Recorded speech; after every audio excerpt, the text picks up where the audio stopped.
Once again, I welcome you all to online class. I hope you all are fresh enough for the class. So, today we are going to start a chapter 7, which is a poem to India, my native land.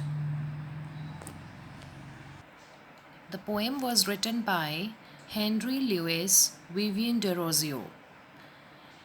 Henry Louis Vivian de Rosio is the poet of the poem. As I told you, the poem is written by Henry Louis Vivian de Rosio.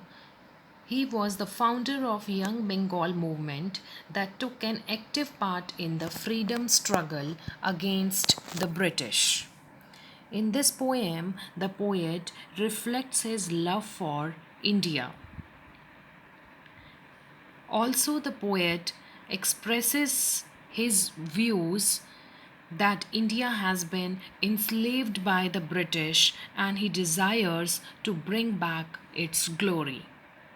The theme of the poem is patriotism. Now, let's start the poem. Stanza 1.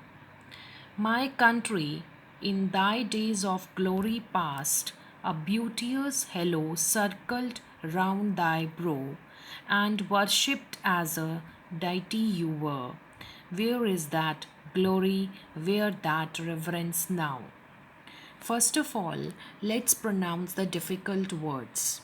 Glory, glory, beauteous, hello, circled, thy, worshipped, deity, reverence.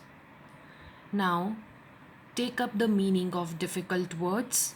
Glory means pride, honor. Hello, circle of light.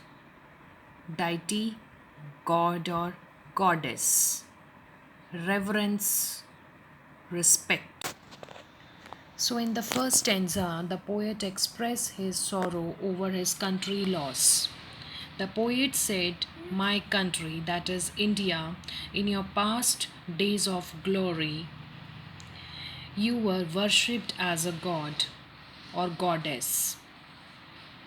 Now, India is considered as mother, believed in Hinduism. So, that's why we are going to describe it in the form of feminine form. That India was a holy land and it was worshipped as a god by her inhabitants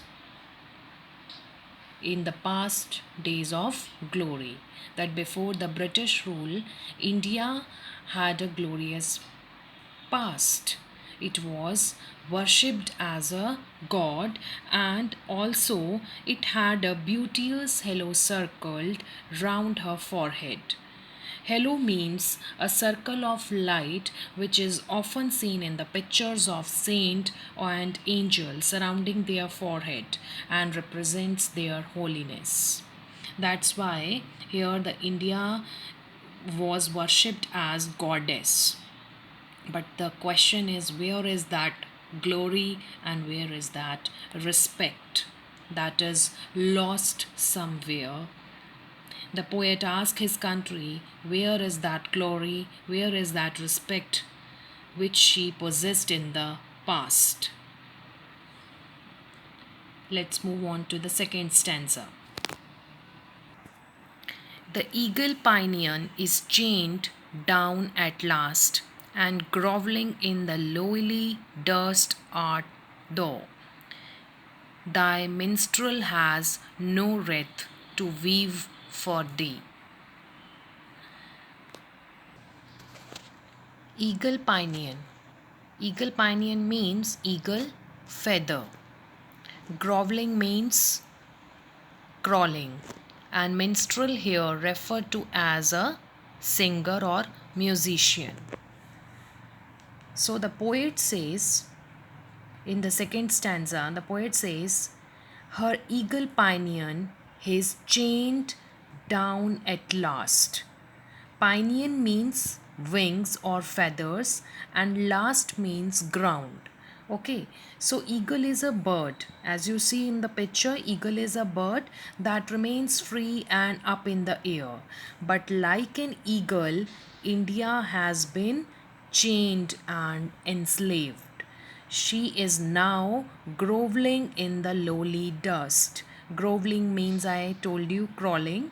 So and lowly here means low status. So, after being enslaved, the country has lost its high status, and rather than flying in the air, it is crawling on the ground. Her minstrel, that is, poet, have no wreath to weave for thee. Wreath means flowers, and here it means poems and songs written and sung in the praise of country. So, according to the poet, the poet cannot write and sing for the country now. I hope it is clear. So, in the second stanza, I repeat again, eagle pinion is referred to as eagle feather. Now, here India is compared with eagle. Like, eagle is a free bird. Wherever it wants to fly, it can fly in the air.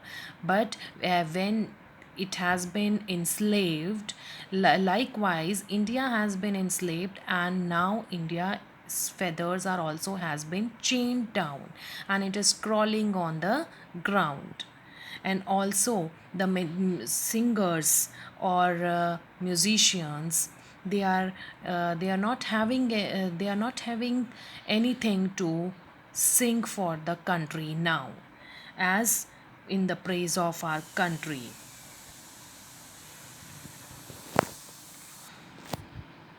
Save the sad story of thy misery.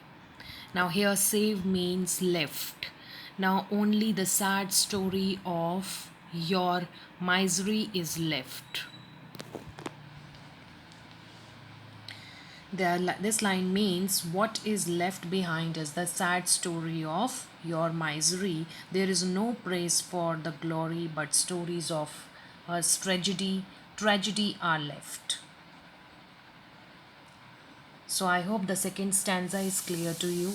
In the second stanza, we compared India with eagle as after being enslaved, eagle is not able to fly up in the air.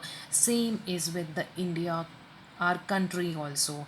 After being enslaved, the country lost its high status, and rather than flying in the air, it is crawling on the ground.